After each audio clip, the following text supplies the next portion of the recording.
Hello friends, welcome to my Vishashri channel. Summer వచ్చేసిందండి.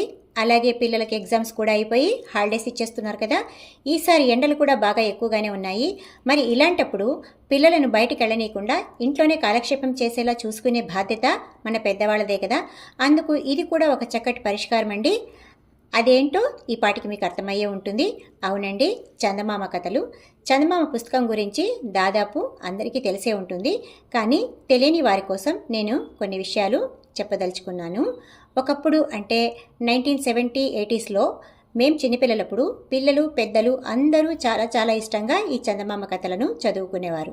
దాదాపు అందరూ ప్రతి నెల ఈ చందమామ పుస్తకాన్ని కొనేవాళ్ళు. ఎందుకంటే ఈ పుస్తకంలో పిల్లలకు పెద్దలకు ఇష్టమైన నీతి నిజాయితీ కథలు, సాహస కథలు, జాతక కథలు ఇలాంటివి ఎన్నో ఉండేవి. అలాగే రాజుల కథలు, మంత్రతంత్ర కథలు, జానపద వీరుల కథలు, ముఖ్యంగా బేతాళ కథలు ఇలాంటివి ఎన్నో ఉండేవి. ఇవి చదవడం వల్ల పిల్లలకు ఆలోచన శక్తి, తెలుగు మీద ఆసక్తి, అలాగే తెలుగు సంస్కృతి విలువలు అన్నీ కథల రూపంలో అందుతాయి. ఇంకా చందమామ పుస్తకంలో ఉన్న ప్రత్యేకత ఏంటంటే బొమ్మలు చాలా అందంగా ఉంటాయండి. ఈ బొమ్మలను వడ్డాది పాపయ్య గారు, శంకర్ గారు, చిత్ర గారు, శక్తిదాస్ గారు, రాజు గారు, జయ గారు ఇలా చాలా పేరు పొందిన చిత్రకారులు వేశారు. ఈ చందమామ మాసపత్రికను 1947లో కీర్తిశేషులు చక్రపాణి గారు ప్రారంభించారు. ముందు ఈ పుస్తకాన్ని తెలుగు తమిళ భాషలో ప్రచురించారు.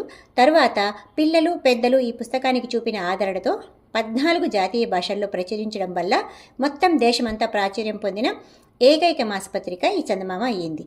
చిన్నతనం నుండి మా అమ్మ నాన్నలకు కూడా ఈ చందమామ పుస్తకం చదివే అలవాటు ఉండేదట.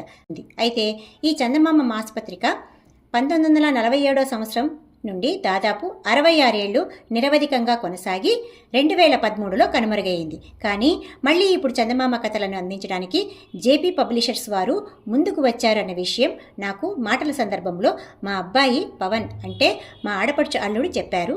అలాగే లింక్ కూడా పంపించారు. మళ్ళీ మనకందరికీ చందమామ పుస్తకాలను అందంగా ఆకర్షణీయంగా జేపీ పబ్లికేషన్స్ వారు 14 భాగాలుగా ముద్రించారు. మొదటి భాగం ముద్రణ 2020 నవంబర్ నెలలో జరిగింది. నేను మొదటి 3 భాగాలను అమెజాన్లో 1000 రూపాయలకు కొన్నానండి. ఒక్కొక్కటి కొంటే 400 రూపాయలు పడుతుంది.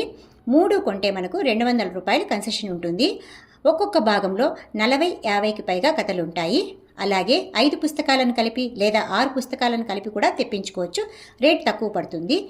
మొత్తానికి చందమామ పుస్తకం అనేది బాల మాసపత్రికలలో ఒక ఆణిముత్యం లాంటిది. ఇంకెందుకు ఆలస్యం, మీరు కూడా చందమామ బుక్కులను కొని పిల్లల చేత చదివించండి. నాలాగా చందమామ న్యూ పబ్లిష్ గురించి తెలియని వారి కోసం ఈ వీడియో చేస్తున్నానండి. మీకు కూడా ఈ వీడియో కనుక నచ్చినట్టయితే లైక్ చేయండి, షేర్ చేయండి, అలాగే సబ్స్క్రైబ్ కూడా చేసుకోండి. ఓకేనా? థ్యాంక్